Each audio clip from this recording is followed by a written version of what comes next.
The woman with sun-darkened skin and calloused hands stumbled under the weight of 2 wooden buckets, each filled to the brim with precious water from a spring that lay 3 miles behind her in the rocky hills of Colorado Territory. Beatrice Jenkins had been making this journey twice daily since her father died 6 months ago, leaving her alone on a parcel of dry land that promised everything but delivered only dust and heartbreak. She paused to rest the buckets on the ground, pressing her palms against the small of her back where the pain had become a constant companion. The year was 1876, and the summer sun beat down mercilessly on the plains surrounding Fort Collins. Her worn boots kicked up small clouds of dust with each step, and sweat traced lines through the dirt on her face. At 22 years old, Beatrice had already lived more hardship than most women twice her age, but she refused to abandon the land her father had claimed with such hope in his eyes. The small cabin came into view over the next rise, a lonely structure sitting on 40 acres of stubborn earth. Her father had been convinced water ran beneath their property, had spent his last dollars on a well digger who found nothing but more rock and sand. When the fever took him that winter, Beatrice stayed on alone, determined to prove his dream had not been foolish. But each day the walk grew longer, her body more weary, and her hope more fragile. She did not see the rider until he spoke. "That looks like heavy work for anyone, let alone someone your size." Beatrice's head snapped up, her hand instinctively moving to the knife at her belt. A man sat astride a gray gelding about 20 yards distant, his hat pulled low against the sun. He wore the practical clothing of a working rancher, and though she could not see his eyes clearly, his posture suggested no immediate threat. "I manage just fine," she replied, her voice hoarse from the dry air and lack of conversation. She had not spoken to another person in nearly a week. The man dismounted with the easy grace of someone who spent more time in the saddle than on his feet. He was tall and lean, probably in his late 20s, with brown hair that curled slightly at his collar and a face weathered by sun and wind. "Name's Samuel Brennan. I've got a ranch about 5 miles west of here. I know who you are." Everyone in the territory knew of the Brennan Ranch. Samuel Brennan had built it up from nothing over the past 6 years, turning it into one of the most prosperous cattle operations between Fort Collins and Cheyenne. "What brings you to my land?" "I was tracking a few head that wandered off and saw you making this walk yesterday, and the day before that.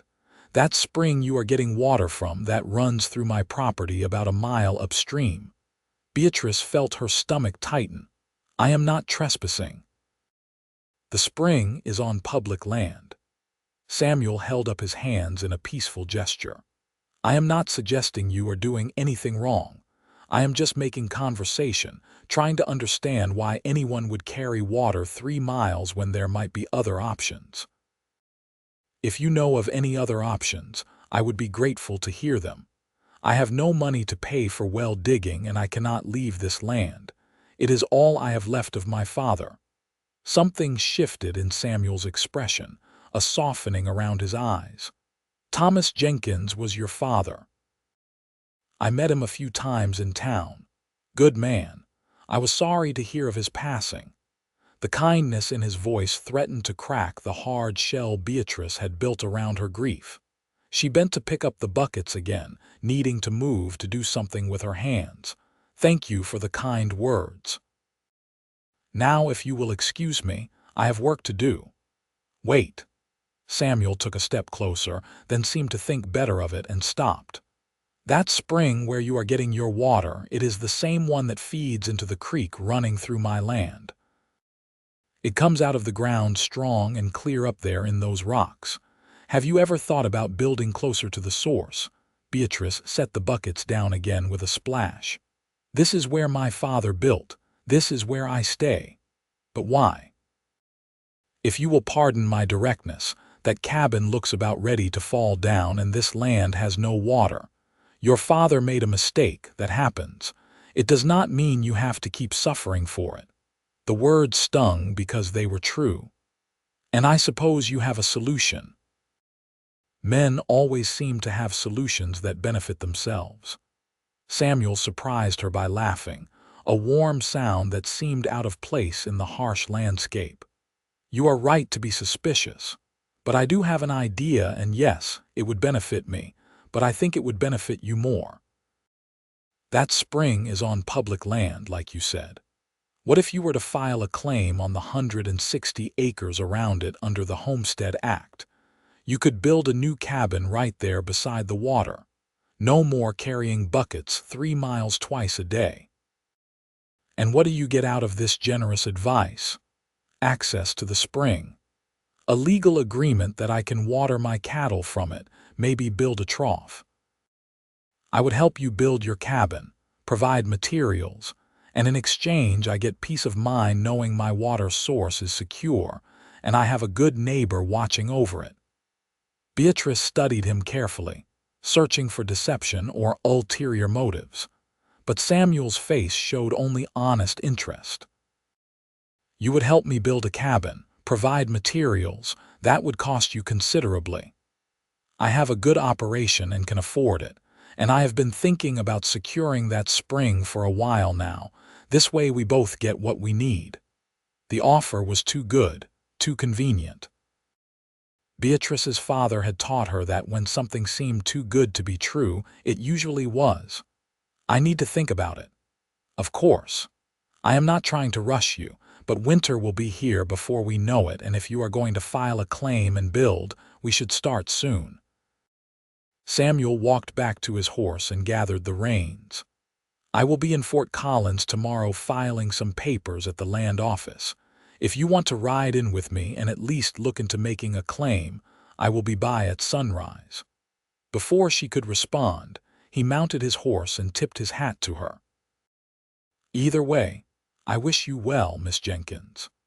She watched him ride away, dust rising in small clouds behind his horse.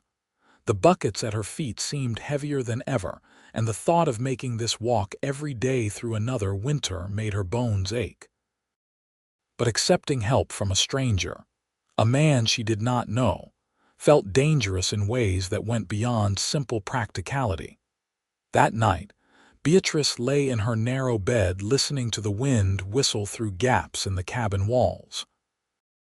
Her father's empty bed sat across the small room, and she tried not to look at it.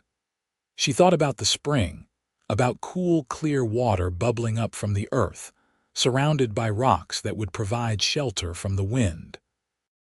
She thought about Samuel Brennan's offer, and tried to find the trap hidden within it. When sleep finally came, she dreamed of water, of drowning, of thirst that could not be quenched. She woke before dawn, as was her habit, and found herself washing her face with precious water from yesterday's journey, changing into her least worn dress, the blue one her mother had made before the cholera took her 8 years ago. Beatrice told herself she was not accepting Samuel's offer, just going into town to conduct her own business. The fact that she stood outside her cabin at sunrise watching the eastern horizon had nothing to do with whether a certain rancher might ride by. Samuel appeared right on time, leading a second horse, a gentle-looking mare with patient eyes. "I thought you might need a ride," he said simply, without presumption. Beatrice found herself mounting the mare without argument, too tired from yesterday's water carrying to maintain her pride. They rode in comfortable silence for the first mile, the morning air still cool enough to be pleasant. Fort Collins lay 12 miles south, and Beatrice had not made the trip in over a month. "Tell me about your ranch," she said finally, partly out of curiosity and partly to fill the quiet. Samuel seemed pleased by the question. "I came out here in 1870 with $300 and a lot of foolish optimism. Bought my first 10 head of cattle from a man who was heading back east, bought some land with water, and started building. It was hard those first years, but I had good luck and worked myself half to death. Now I've got about 300 head, 6 horses, and a house that does not leak when it rains. No wife. The question escaped before Beatrice could stop it. No wife. I have been too busy building to do much courting, and I suppose I have not met the right woman. He glanced at her with something unreadable in his expression. What about you? No husband waiting at home? No. I had been courting a man before my father died, but when he learned there was no money, no prospects, he found someone else to court. Then he was a fool. The simple declaration made Beatrice's cheeks warm. You do not know me well enough to make that judgment. I know you are strong enough to carry water 3 miles every day rather than give up on your father's dream. I know you are loyal and hard-working. Those qualities are worth more than money or prospects. They rode on, and Beatrice found herself stealing glances at Samuel's profile. He was handsome in a weathered, practical way, with strong hands and an easy seat in the saddle. But more than that, he spoke to her as an equal, not as a woman who needed saving or managing. It was a refreshing change from most men she had known. Fort Collins bustled with activity when they arrived mid-morning. The town had grown considerably in recent years, with new buildings going up along the main street. Samuel helped Beatrice dismount in front of the land office, his hands steady on her waist, lingering just a moment longer than necessary. Inside, a clerk with ink-stained fingers looked up from his ledgers. "Help you?" "I want to inquire about filing a homestead claim," Beatrice said, trying to sound more confident than she felt. "You are aware you need to be 21 or head of household. I am 22 and head of household. My father died 6 months ago." The clerk's expression softened slightly. "My condolences. Where is the land you are looking to claim?" Beatrice described the location of the spring as best she could, and Samuel stepped forward to provide more specific details. The clerk pulled out a large map and studied it carefully. "That parcel has not been claimed.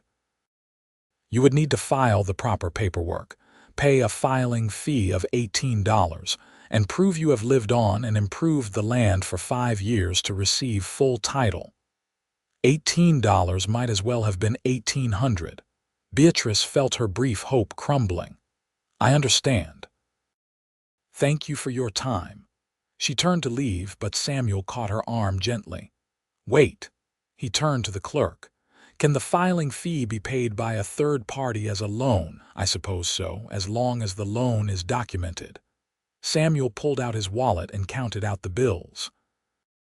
"Consider this a loan, Miss Jenkins. You can pay me back when you are able." Beatrice wanted to refuse, wanted to maintain her independence, but the thought of more months carrying water, more nights in the drafty cabin, more loneliness and struggle, made her swallow her pride.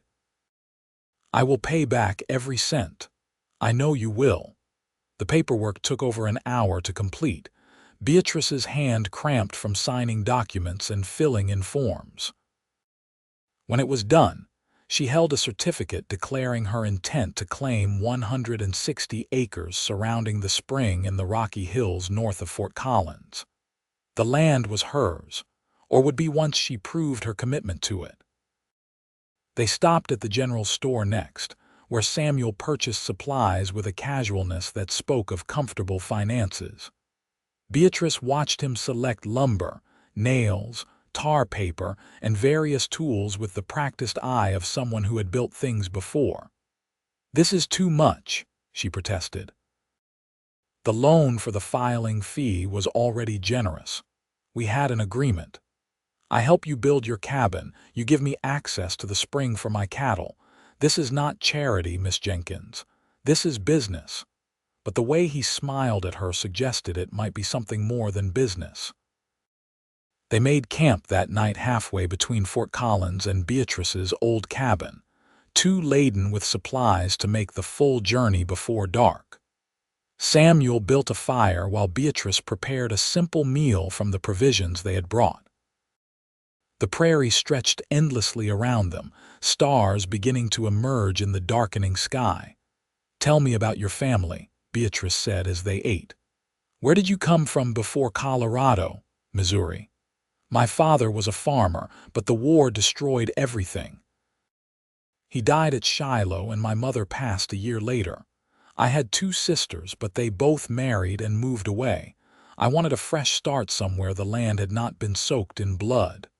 Beatrice heard the pain beneath his matter-of-fact words. "The war touched everyone." "It did. Though out here, it feels far enough away that maybe we can build something new, something that is not haunted by all that death."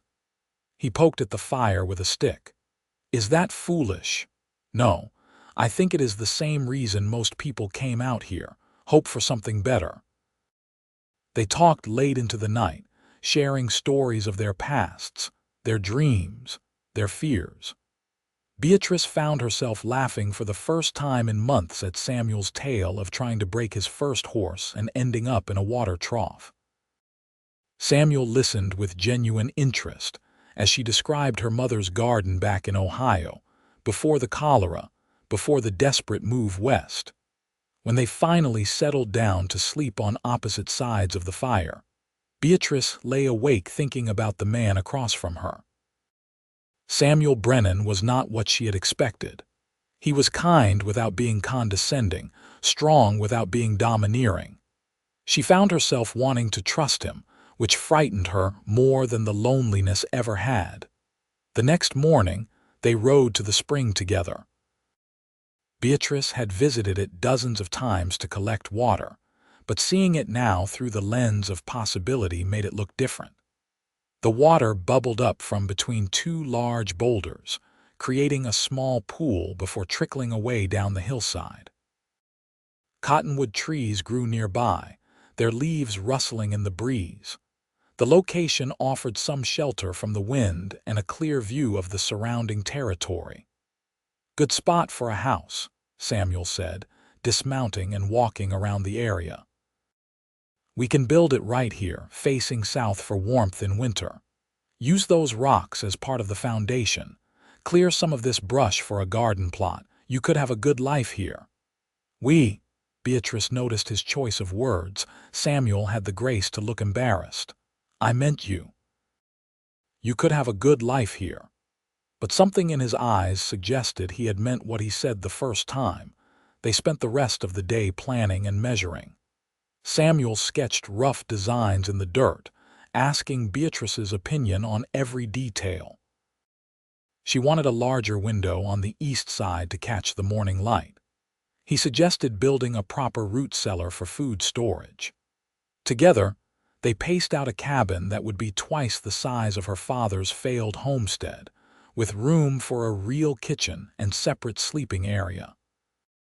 Over the following weeks, Samuel came every day to work on the cabin. He brought 2 of his ranch hands with him, men named Pete and James who worked hard and spoke little. Beatrice did what she could to help, hauling stones, mixing mortar, holding boards steady while they were nailed in place. The work was exhausting but satisfying in a way carrying water had never been. Samuel proved to be not just a competent builder but an excellent one. His hands moved with practiced efficiency, measuring twice and cutting once, never wasting materials. He sang while he worked, old songs that Beatrice half remembered from her childhood. Sometimes she found herself humming along. They fell into an easy rhythm together. Beatrice would make coffee before dawn, and Samuel would arrive just as the sun crested the horizon. They would work until the heat of midday forced a break, then resume in the afternoon until darkness made it impossible to continue. In the evenings, they would sit by the spring and talk, their conversations ranging from the profound to the mundane. "You ever get lonely?" Beatrice asked one evening about 3 weeks into the building. The cabin's frame stood complete, and they had started on the roof. Samuel considered the question carefully. "Yes, The ranch keeps me busy, but busy and fulfilled are not the same thing. I always thought I would have a family by now, children running around, a wife to share the work and the worries with. But life does not always unfold the way we plan. No, it does not. What about you? What do you want from life? Beatrice picked up a small stone and tossed it into the spring, watching the ripples spread. I want to stop being so tired all the time. I want to build something that lasts, something my father would be proud of. And yes, I suppose I want what you described too. Family, partnership, someone to share the burden with. Samuel reached over and took her hand, his palm rough with calluses that matched her own. I think you will have all of that. You are one of the strongest people I have ever met. The touch of his hand sent warmth through Beatrice's entire body. She did not pull away. You barely know me. I know you better than you think. These past weeks working together, I have seen who you are. You are stubborn and proud, but also kind and fair. You work as hard as any man I have employed. You have a good sense of humor when you let yourself relax. And you are beautiful, though I do not think you believe that about yourself. Beatrice's breath caught. Samuel, I am not looking for pretty words. Good, because I am not offering them. I am offering truth. He shifted closer, still holding her hand. I know this is fast. I know we have known each other less than 2 months, but I have not been able to stop thinking about you since that first day I saw you carrying those buckets. I told myself I was just helping a neighbor, just making a smart business arrangement. But that was a lie. What are you saying? I am saying I am falling in love with you, Beatrice Jenkins. And I hope, that maybe you feel something for me too. She could have denied it. She could have protected herself by pushing him away, by maintaining the walls she had built around her heart after her father died. But sitting there beside the spring, with the sound of water bubbling up from the earth and the first stars appearing overhead, Beatrice found she did not want to lie. I do feel something for you. It terrifies me. Samuel smiled, and it transformed his whole face. It terrifies me too. He leaned in slowly, giving her every opportunity to pull away. When their lips met, it was gentle and tentative, a question more than a statement. Beatrice answered by kissing him back, her free hand coming up to rest against his chest where she could feel his heart beating as rapidly as her own. When they finally broke apart, both breathing hard, Samuel rested his forehead against hers. I want to do this right. I want to court you properly, with time for you to be sure of your feelings. But I also want you to know my intentions are serious. I am not playing games, neither am I. Over the following weeks, their relationship deepened alongside the progress on the cabin. Samuel brought her wildflowers picked from the prairie. She learned to cook his favorite meals over the campfire. They talked about everything and nothing, learning each other's habits and preferences. He liked his coffee strong and black. She preferred hers with sugar when it was available. He woke naturally at dawn. She had to force herself out of bed each morning. He could not carry a tune to save his life. She had a clear, sweet singing voice that made him stop working just to listen. The cabin took shape board by board, stone by stone. Samuel's ranch hands finished their part of the work and returned to their regular duties, but Samuel kept coming every day. Beatrice knew his own ranch must be suffering from his absence, but he never complained. When she mentioned it, he just shrugged and said Pete could handle things for a while. One morning in late August, Beatrice woke in her old cabin to find storm clouds gathering on the horizon. She rode out to the spring expecting to find Samuel already there, but the site was empty. The half-finished cabin stood silent, waiting. She set to work on her own, determined to make progress even without help.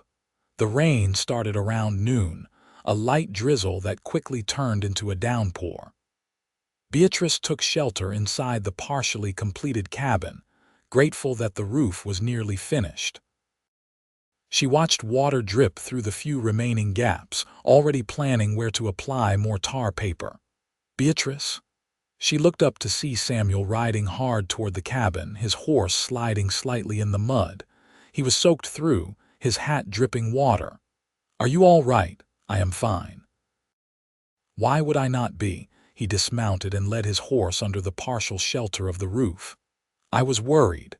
The storm came up fast and I thought you might be caught out in it. I made it here in time. But Samuel, you are drenched. You should not have ridden out in this weather. I needed to know you were safe." Something in his voice, the raw concern and fear, made Beatrice's chest tighten. She crossed to him and began helping him out of his wet coat. "You foolish man. I have been taking care of myself for a long time. I know. But now you do not have to." The storm raged outside while they stood in the shelter of the cabin they had built together. Water fell in sheets, turning the world gray and loud. Samuel's hands came up to cup her face, his thumbs brushing across her cheekbones.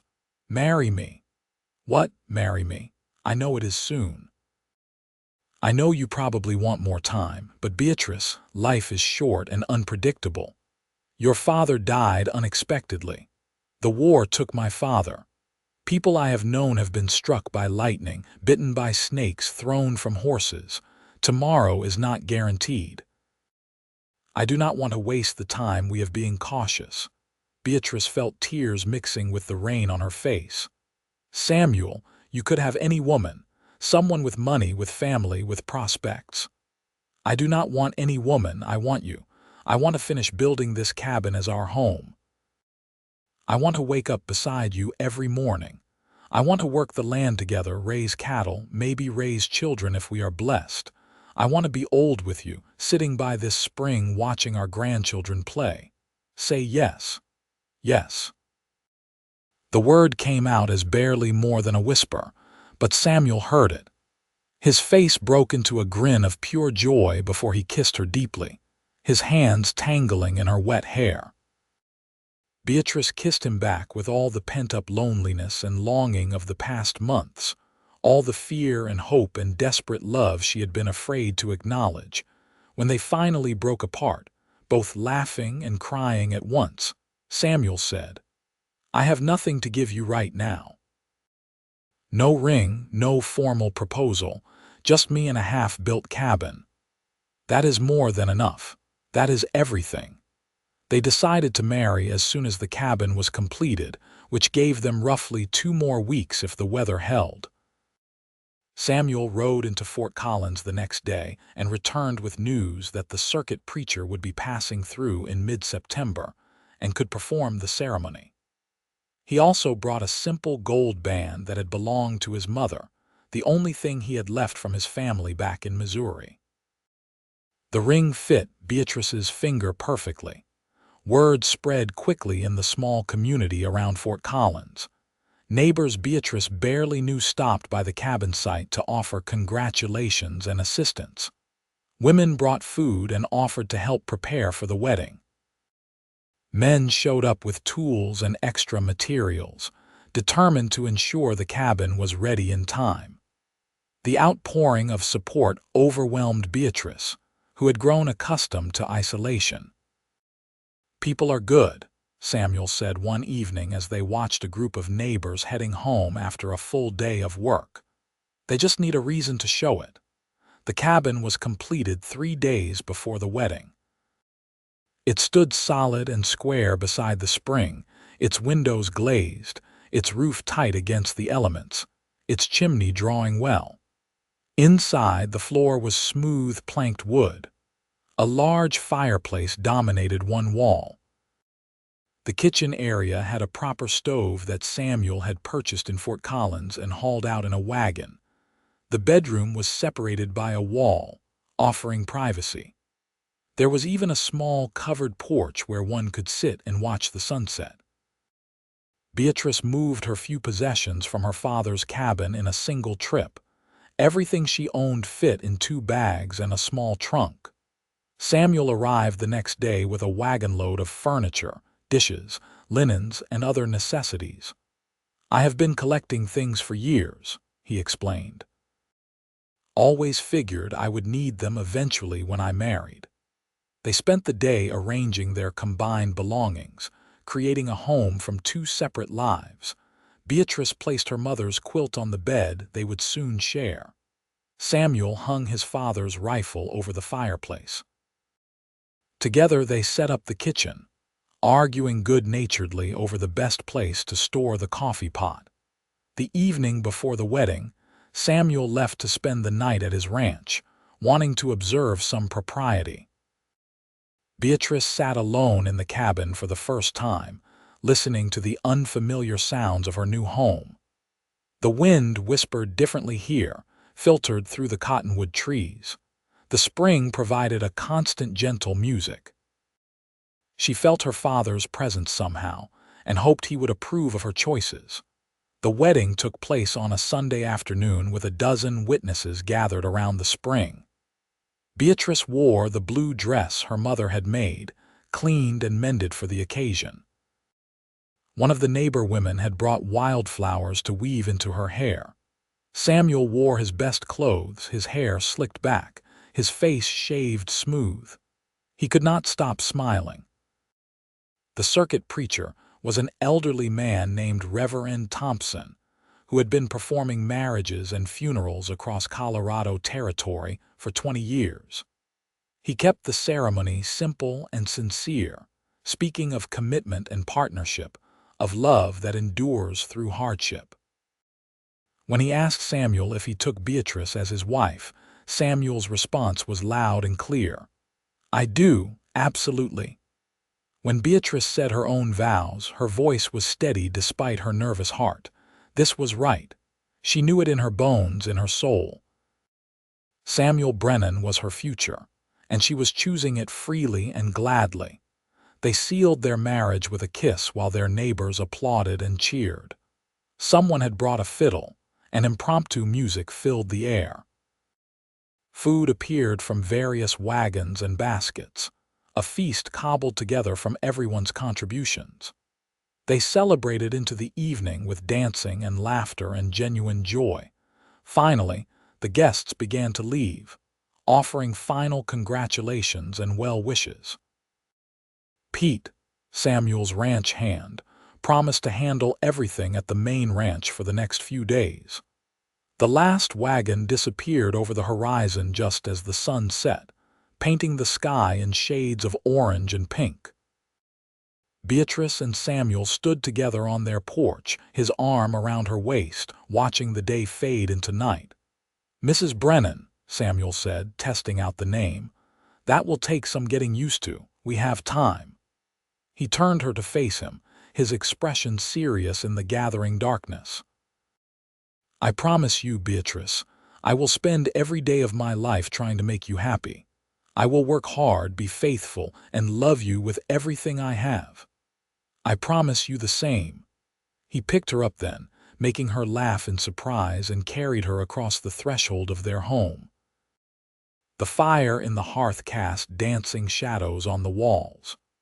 Samuel set her down gently, and for a moment they just looked at each other, acknowledging the significance of this moment, this transition from two separate people into something joined and new. Their wedding night was tender and genuine, full of gentle discovery and whispered words. Beatrice had been nervous, uncertain, but Samuel was patient and kind, making sure she felt safe and cherished. When morning came and she woke to find him beside her, his arm draped across her waist, she felt a completeness she had never known before. The following months passed in a blur of happiness and hard work. Samuel divided his time between their cabin and his main ranch, with Beatrice often accompanying him. She learned to ride better, to help with the cattle, to manage the business side of ranching.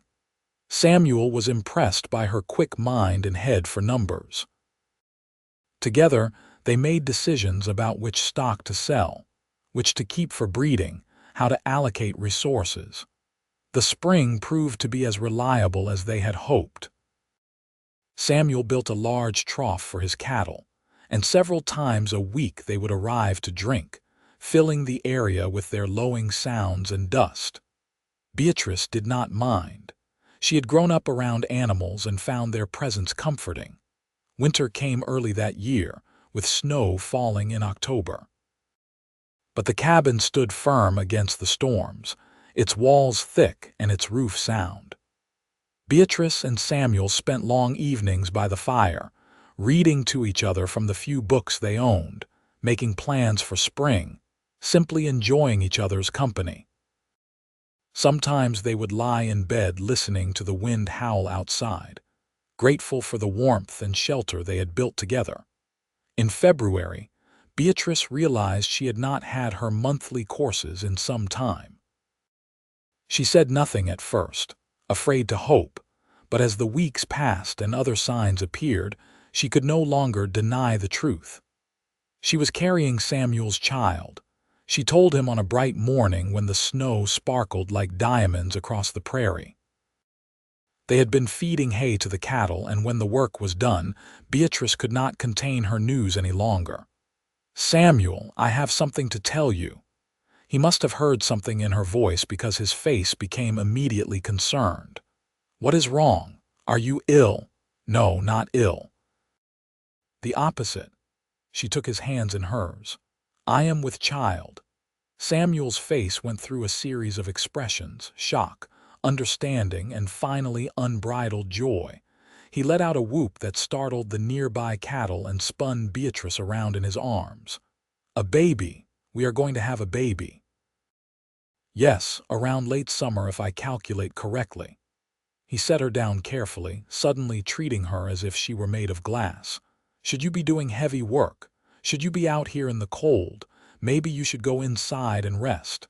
Beatrice laughed at his concern. "I am pregnant, not dying." Women have been having babies and working for thousands of years. But Samuel fussed over her anyway, and she found his attention sweet rather than annoying. He made sure she ate enough, slept enough, did not lift anything too heavy. As her belly grew with the coming spring, he talked to it in the evenings, telling their unborn child stories about the ranch, about Colorado, about all the adventures they would have together. "What if I am not a good mother?" Beatrice asked one night, her hands resting on her swollen abdomen. "You will be wonderful. You are strong, smart, and full of love. Our child will be lucky to have you. And lucky to have you as a father." Samuel kissed her temple. "I hope so. I will certainly try my best." The baby came on an August evening just as the sun was setting. The labor was long and difficult, assisted by a midwife from Fort Collins and several neighbor women who had experience with birthing. Samuel paced outside the cabin, restrained from entering by the firm commands of the midwife who insisted that men had no place in a birthing room. When he finally heard the cry of his child, Samuel burst through the door despite all propriety. The midwife scowled at him but stepped aside to let him see his wife and newborn. Beatrice lay exhausted in their bed, her hair plastered to her forehead with sweat, but her face glowed with happiness as she held a small bundle wrapped in blankets. "A son," she said softly. "We have a son." Samuel approached the bed as if walking on sacred ground. He looked down at the tiny red face of his child and felt something shift fundamentally in his chest. "He is perfect. What should we name him?" They had discussed names but never decided. Now, looking at his son, Samuel said, "Thomas, after your father, if that is all right with you." Beatrice's eyes filled with tears. "It is more than all right. Thomas Brennan. My father would be honored." Little Thomas proved to be a healthy, hungry baby with strong lungs. The first months were exhausting as Beatrice and Samuel adapted to the demands of parenthood. They took turns walking the floor when Thomas cried at night. They marveled at every small development, his first smile, the way his eyes began to focus and follow movement, his tiny fingers wrapping around their larger ones. Samuel's ranch continued to prosper despite the demands of new fatherhood. He hired another hand to help Pete and James, giving himself more time to spend at home with his family. Beatrice found that she loved being a mother, though it was harder work than anything she had done before. The simple act of keeping a tiny human alive and thriving required constant attention and energy. The cabin beside the spring became a place of joy and life. Neighbors stopped by regularly, bringing food and gifts, offering advice and assistance. Beatrice, who had spent so many months alone and isolated, now found herself part of a community. She and Samuel hosted dinners, participated in barn raisings and quilting bees, became woven into the social fabric of the territory. 2 years later, Beatrice gave birth to a daughter they named Margaret Rose, called Maggie from the start. She had her father's brown hair and her mother's strong will, making her opinions known from the very beginning.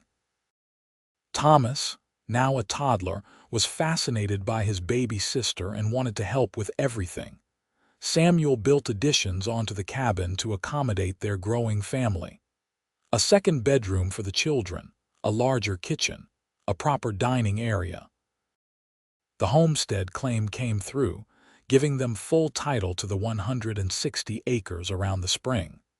Samuel purchased an adjacent parcel, expanding their holdings. They ran cattle on both properties, with the spring providing reliable water even in drought years. Life was not always easy. There were hard winters and dry summers. Cattle died from disease. Equipment broke. Thomas got kicked by a horse and broke his arm. Maggie developed a fever that lasted 3 terrifying days before finally breaking. But through all of it, Beatrice and Samuel faced each challenge together, their partnership deepening with every shared experience.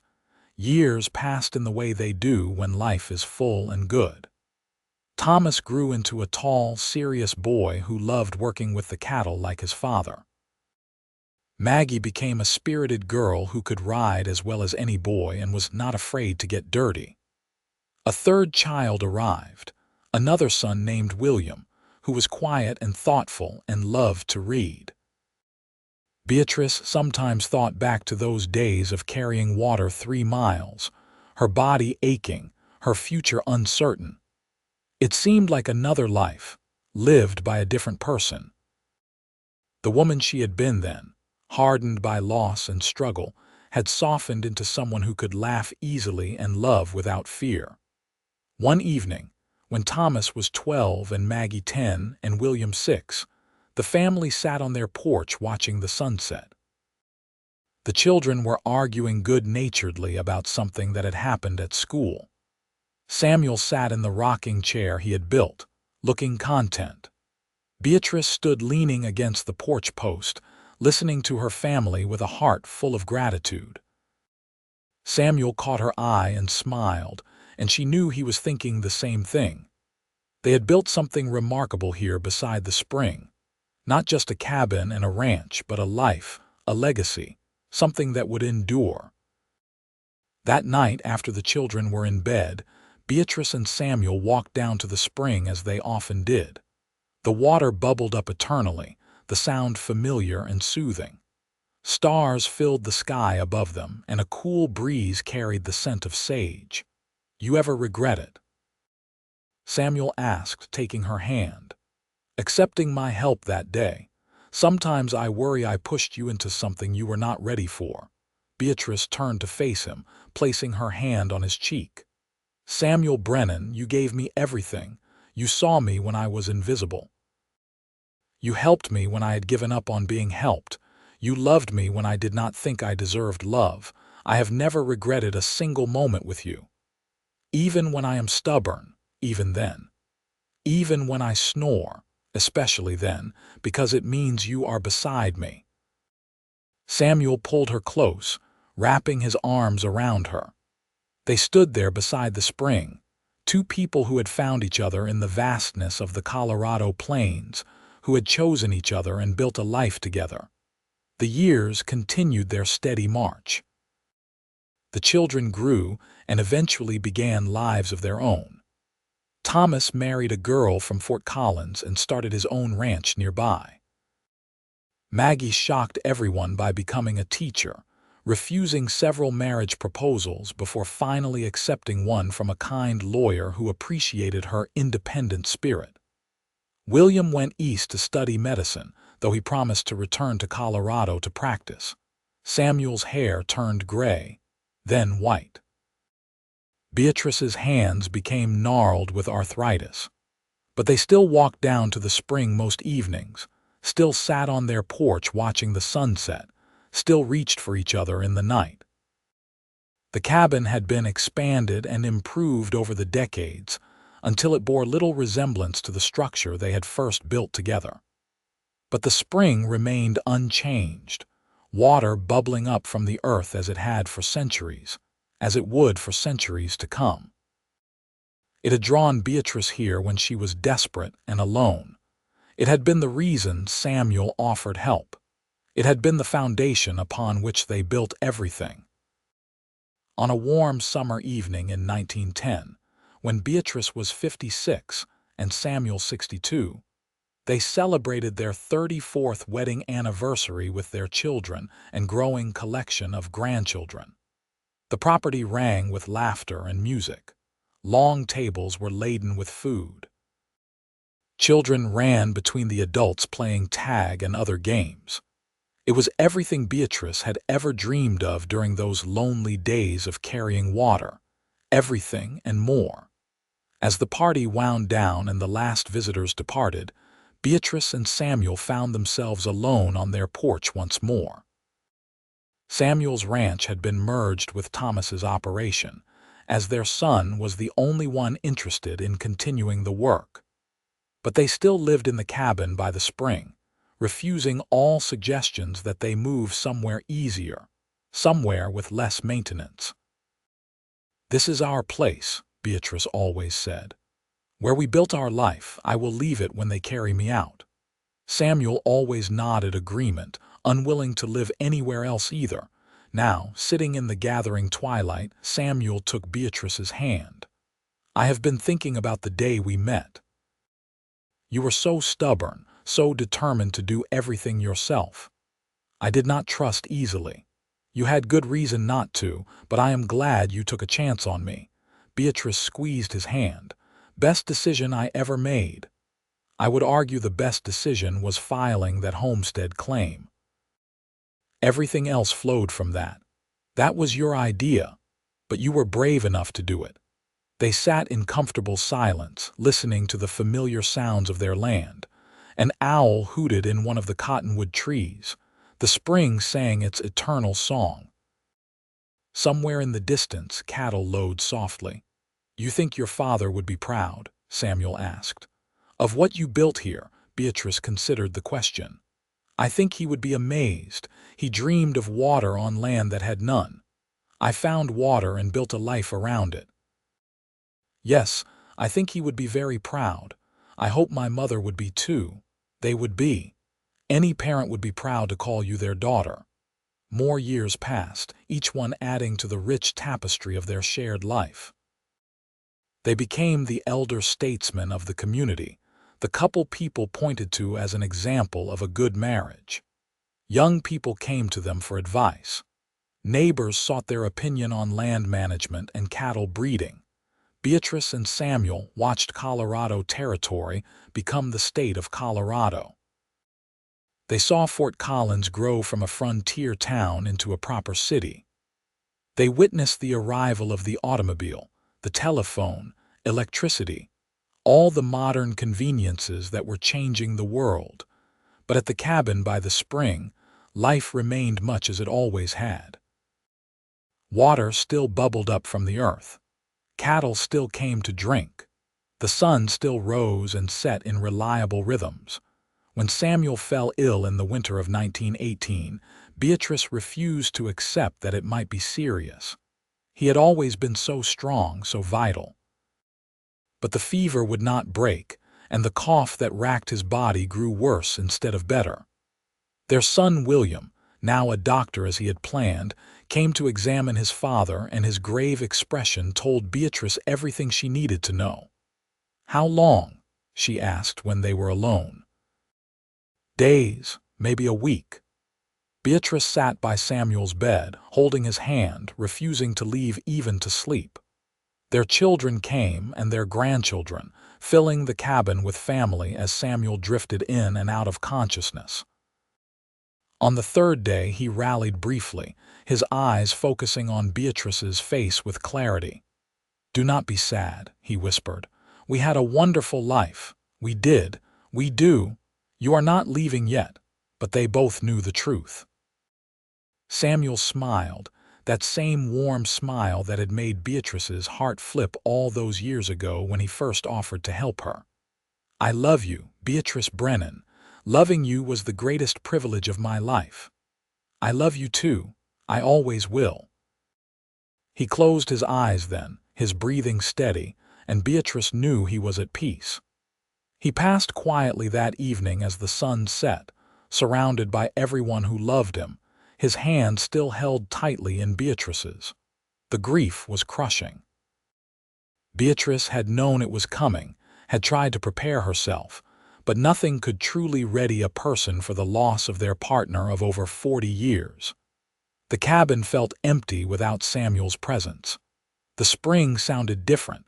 Even the land itself seemed to mourn. But life continued because it had to. Thomas ran the ranch with the same dedication his father had shown. Maggie came to stay with her mother for several weeks, making sure she ate and slept and did not retreat too far into her sorrow. William visited as often as his practice allowed. Slowly, painfully, Beatrice learned to live with the loss. She found comfort in memories, in the land they had built together, in their children and grandchildren who carried Samuel forward into the future. She took up quilting, creating intricate patterns that told the story of their life together. She wrote down everything she could remember, wanting future generations to know the man Samuel had been. Years passed, and Beatrice's health began to fail. She was 72 years old, had lived longer than most, and she was ready. On a warm spring morning, she asked Thomas to help her walk down to the spring one last time. He supported her frail body as they made their way slowly down the familiar path. At the spring, Beatrice sat on the bench Samuel had built decades ago. The water bubbled up as reliably as ever, unchanged by time or loss. She closed her eyes and could almost feel Samuel beside her, his hand in hers, his voice in her ear. "I carried water for miles," she said softly. "And you built a home beside the spring. You saved me, Samuel." In every way a person can be saved. Thomas stood nearby, tears running down his weathered face as he listened to his mother. He understood that she was not just talking to the air, but to his father, to the love that death could not diminish. Beatrice passed peacefully in her sleep a week later. The family buried her beside Samuel on a hill overlooking the spring and the cabin and all the land they had claimed together. The headstone was simple, listing their names and dates, with one additional line that Maggie insisted on adding. Together they built a life beside the water. The cabin remained in the family for generations. Thomas's children inherited it, and then their children after them. It was expanded and modernized over the years, but the spring was always protected, always honored as the source from which everything had flowed. A great-great-granddaughter named Beth, who shared Beatrice's strong will and Samuel's kind heart, eventually took over the property. She had grown up hearing the stories of her ancestors, of the woman who carried water for miles and the rancher who built a home beside the spring. The romance of it, the determination and love and partnership, inspired her own choices in life. On the 100th anniversary of Beatrice and Samuel's wedding, Beth organized a family reunion at the cabin. Dozens of descendants gathered, some who had never visited before, to celebrate the couple who had started it all. They ate and talked and shared stories. Someone had found Beatrice's quilts and her written memories, and they were passed around with reverent hands. As the sun set that evening, Beth stood alone by the spring. The water bubbled up as it always had, eternal and life-giving. She thought about Beatrice, young and struggling and alone, carrying heavy buckets in the burning sun. She thought about Samuel, offering help when it was needed most, seeing value in a woman others might have overlooked. They had been ordinary people faced with the harsh realities of frontier life. But they had chosen each other, chosen love, chosen to build something lasting. And in doing so, they had created a legacy that extended far beyond their own lifetimes. Every person at the reunion today existed because Beatrice had been brave enough to accept help, because Samuel had been kind enough to offer it, because together they had built a home beside the spring and filled it with love. Beth knelt and dipped her hand in the cold, clear water. She brought it to her lips and drank, tasting the same water her ancestors had tasted, connecting herself to them across the decades. "Thank you," she whispered, "for everything."